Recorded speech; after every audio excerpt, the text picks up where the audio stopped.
En quoi vos relations sont-elles dépendantes de votre système du nerf vagal et peut-on améliorer, en connaissant son fonctionnement, peut-on améliorer les relations tout en reprogrammant notre système nerveux en passant par ce fameux nerf vague? Bonjour à tous, je suis Véronique Chaput, sophrologue, praticienne en hypnose et psychosomato-émotionnelle. Et effectivement, le nerf vague est la grande révolution de ces dernières années. Pourquoi? Tout simplement parce que c'est par lui que passe le maximum d'informations et qu'on va pouvoir volontairement, consciemment reprogrammer notre système nerveux. Et c'est aussi ces informations-là qui expliquent que certaines personnes vont faire des exercices par exemple de respiration, vont se rendre compte que ça fonctionne, mais lorsqu'ils arrêtent, eh ben, ça revient. Et certaines personnes n'ont pas forcément envie de continuer à faire les respirations sur du long terme. Donc l'idée, c'est quand même de reprogrammer ce système nerveux. Et pourquoi le nerf vague? Parce que le nerf vague est le plus long nerf de notre corps, celui qui va innerver le plus d'organes, tout simplement, puisque c'est le 10e nerf crânien le plus long. Alors, contrairement à ce qu'on pourrait penser, on pense toujours que c'est notre cerveau qui envoie les messages dans notre corps. Et ce n'est pas vrai, puisque le nerf vague, lui, il va émettre vers le cerveau 80% d'informations et 20% seulement vont redescendre du cerveau par le nerf vague au niveau des organes. Donc l'idée, c'est bien de pouvoir comprendre comment notre nerf vague fonctionne. Jusqu'à présent, on parlait de 2 pédales quand on fait une analogie avec la voiture, une pédale d'accélérateur, une pédale de frein. C'est vrai, mais en partie, maintenant on le sait. La pédale de frein, c'est le parasympathique. C'est maintenant appelé le vague dorsal. Alors, en quoi ce vague dorsal va changer nos relations à l'autre? Tout simplement parce que c'est une voie, en tout cas, où on va être fatigué, où on va être dans le désespoir, où on va avoir ce sentiment d'abandon, de rejet, où on va être un peu endormi. C'est aussi dans ce nerf vague, si on y reste trop longtemps, on va avoir de la fibromyalgie, on va être sujet aux douleurs chroniques, à l'hypotension.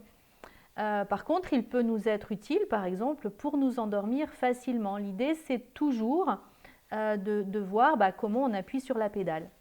Quand vous changez de pédale, que vous prenez la pédale d'accélérateur, on retrouve bien le sympathique.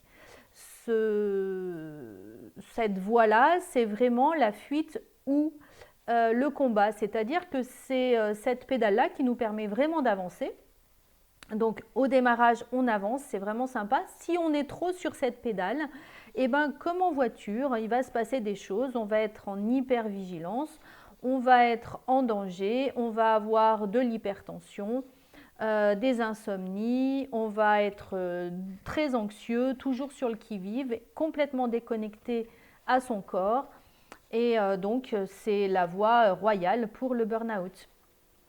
Et il y a une troisième voie que l'on connaît maintenant depuis quelques années. Moi, j'ai eu la chance de pouvoir faire les formations avec Stéphane Porges et Déborah Dana, qui m'ont permis de bien l'intégrer au niveau du cabinet, qui me permettent de vraiment l'utiliser chaque jour et de pouvoir comprendre comment ça fonctionne. C'est vraiment indispensable.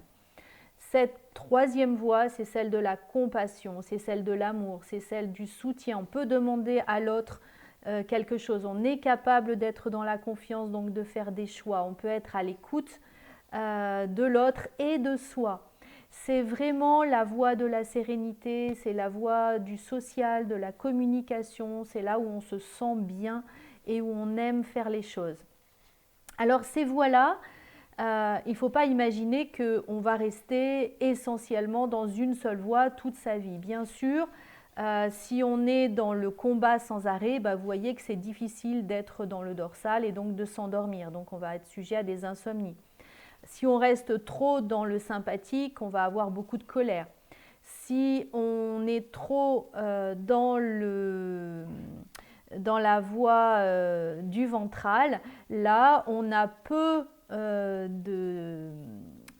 d'effets secondaires, on va dire, à part la sérénité, le bien-être. Et puis, on peut redescendre dans le dorsal temporairement, par exemple, pour bien dormir. Mais on va générer quelque chose de très serein et de bien-être, en fait.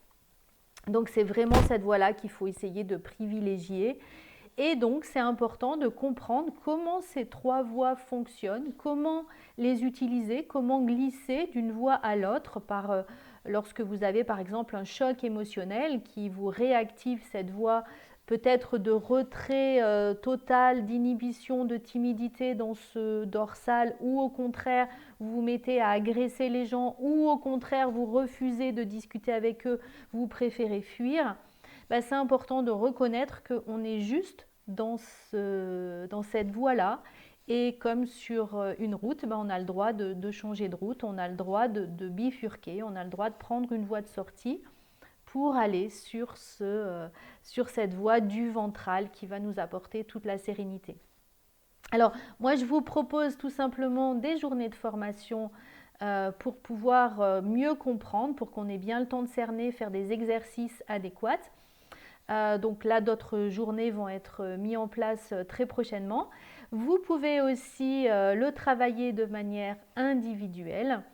Là, c'est soit en présentiel et j'ai un cabinet à Feurs dans le 42, soit vous êtes un peu plus loin et c'est la visio qui va permettre totalement et complètement de travailler ce processus et de retrouver son bien-être et cette sérénité. J'espère que cette vidéo, en tout cas, vous aura donné l'envie de transformer vos relations aux autres, de trouver votre sérénité à l'intérieur de vous pour marcher avec confiance dans votre vie. Vous pouvez bien entendu prendre rendez-vous directement avec moi par téléphone. Vous pouvez aussi liker la vidéo, la partager au plus grand nombre ou aux gens en tout cas pour qui ça peut être une contribution et bien sûr vous inscrire à ma chaîne. Et je vous souhaite de rester le plus longtemps possible dans ce vagal ventral et de pouvoir en profiter un maximum. Belle journée à tous!